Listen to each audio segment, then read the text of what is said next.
Remedy Entertainment 2010 release, Alan Wake takes everyone's childhood fear of dark and turns it into reality through video gameplay. Alan Wake is a story-based game that differs from others by not allowing player-made choices to affect the storyline. As opposed to Naughty Dog's The Last of Us or Cardboard Computer's Kentucky Route Zero, Alan Wake foregoes users' choice methods by forcing every player to play through the same exact game. Without these choice methods, players cannot change the game's storyline or characters' dialogue. Instead, they follow the set steps augmented by specific themes and gameplay mechanics. Choice is an important issue in the video game studies today because it can tell us so much more about the player, their personality, and their morals. According to Andrew J. Weaver of Indiana University, video games are one of the only forms of media that allow the player to be the moral actor and not merely an observer. To fully integrate the player into the story, Alan Wake uses immersive gameplay mechanics and storyline-like narratives to highlight the overarching theme of good versus evil. The game follows a central plot where the main character is suddenly dragged into a world of darkness and horror after his wife is mysteriously abducted by a force known as the Darkness, or the Dark Presence, during their vacation in Bright Falls, Washington. In this world, the Darkness stops at nothing to keep him from finding his wife and possesses the people of the town to stop Wake, turning them into evil puppets and called the Taken. While Alan Wake may not offer players much opportunity to affect the story as it unfolds, it does offer extreme levels of immersion by deeply engaging players in the plot of the game. Players are pulled into the life of Alan Wake at the beginning of the game and become invested in the characters and their plight before the prologue is even over. When Alan's wife is kidnapped, the user feels the same anger and fear that Alan feels. Transcending the empathy felt by the player for Alan and Alice, Alan Wake's gameplay mechanics and design allow for a more captivating user gameplay experience. According to Matthew Clausen from Artis University, the interactivity in horror video games prompts the player to invest emotionally in the unfolding narrative, which further enhances immersion.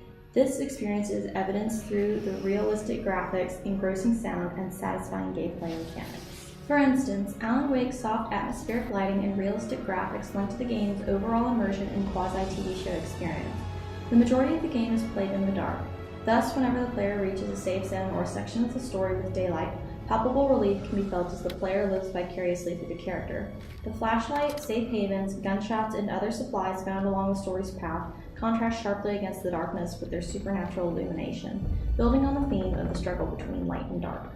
Furthermore, having to spend most of the game shining a flashlight around to fight enemies, find secrets, or even just see where you're going might seem like a trivial feature at first. It actually becomes the game's saving grace.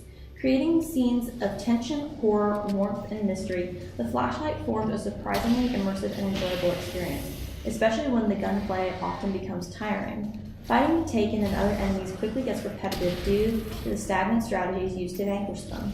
Half of the game is made up of shining light, dodge, shoot, repeat. However, the repetitiveness of the gameplay makes it easier to react to the Taken later in the game and to kill them more quickly with better efficiency. As Don Gotterbarn, a computer ethics researcher at East Tennessee State University, pointed out in a 2009 article, one contribution of this shooter-style gameplay is the player's active participation, which requires focused attention and is accompanied by the patterns of reward for successful completion of each level of the game. In addition, the game's dynamic soundtrack makes the player feel as if they are truly exploring the dark forest surrounding Bright Falls, Washington. Background music swells dramatically as enemies surround the character and slowly fades out as they are barely defeated. Not only does the music fit every wavering tone in the story, every piece of the sound design is also impeccably crafted. Every step you take, door you open, can you knock over, or bullet case you let fall to the floor sounds lifelike. Take a listen.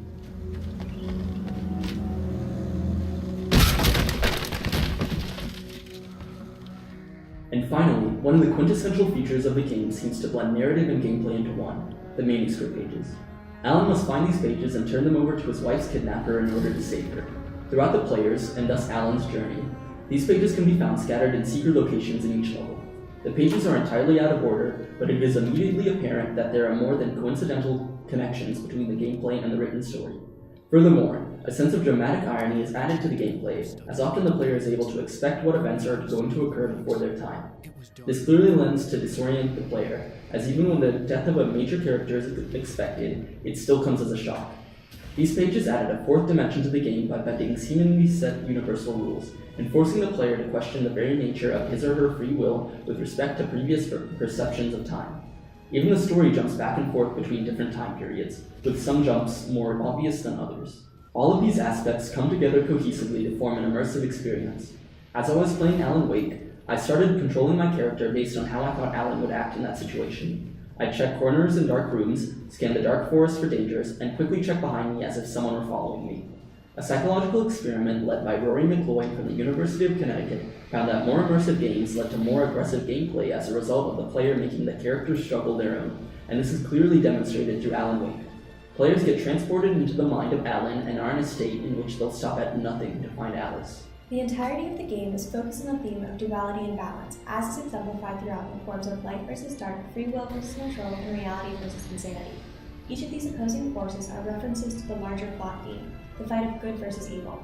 While the light and dark motif is instantly clear in the literal sense, it also moves beyond this in a figurative meaning, as the dark presence and the light are represented as characters in the game. For example, Barbara Jagger embodies the dark presence as she feeds off of Alan Wake's nightmares and Alice's fear of the night. This is an allusion to the childhood fear of night. As Lisa Bouchard, a reporter covering for Medical Daily, succinctly stated, "It's not that we're afraid of the dark in and of itself, we're afraid of what the darkness hides." Alan Wake draws upon his fear by throwing the player into the darkness of the forest to fend for themselves against the Taken, supernatural personifications of the darkness that hides inside of everyone. All of the remaining characters in the story create the balance between light and dark, specifically the Lady of Light and Alan. The Lady of Light is the most obvious representation of the opposing side, as her sole purpose is to protect her world from being overtaken by darkness. The entirety of her being is also constantly surrounded by light, which immediately brings to mind angelic symbolism. Alan furthers the biblical analogy in two manners. First of all, he carries a flashlight that has the ability to banish the dark forces. And second, he is able to overcome the dark presence and use his inner light to change the outcome of the story. It can be said that Alan Wake represents a godlike figure as he follows the typical Lightbringer character archetype. The final two motifs, free will versus control and reality versus insanity, are inherently linked. Alan was under the control of the darkness for a full week after his wife was abducted before he was able to break free. During the flashbacks of his time seen on various TVs, he clearly tries to make sense of the situation and fight for freedom while under the spell of Barbara Jagger, blurring the lines between his perceived free will and insanity. Throughout the whole game, Alan's sanity is taken into question as he struggles to discern reality from the darkness. Up until the final act, the player isn't even sure if Wake is simply dreaming or experiencing a psychotic break in the forest. The ultimate instance of free will is evidenced through the relationship between the player and the character. According to Christopher Bartell, an associate professor of philosophy at Appalachian State University, there is an intrinsic difference between the definition of free will within and outside of the virtual world. As a character, Wake is able to keep total control over himself in the grand scheme of things, even when being controlled by the player. Alan's future is not able to be affected in any major way by the player's actions. However, Bartell's research states that the player does have the will to choose whether or not to accept moral responsibility for the actions taken in the game. In this manner, the player is able to personally choose a side between good and evil and therefore differentiate themselves from Wake himself. While the player's ability to make choices in the game may be restricted, the choices that they make in accepting responsibility for their actions contribute to the balance in light versus dark, reality versus insanity, and free will versus control that the game so eagerly craves. In conclusion, instead of allowing users to change the story in Alan Wake, the game uses certain gameplay mechanics to express specific themes.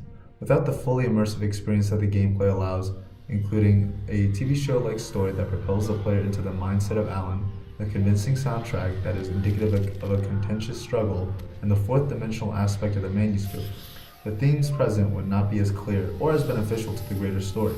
With the assistance from the engaging gameplay mechanics, Alan Wake dives into the greater themes of good versus evil to make a statement regarding the subjectivity of these issues. In order to realistically create a harmonious planet, one must maintain a perfect, albeit idealistic, balance between two strong, constantly opposing forces. The ability to make decisions relating to the story in Alan Wake may be heavily restricted, but there's still one primary choice to be made: whether or not you choose to play.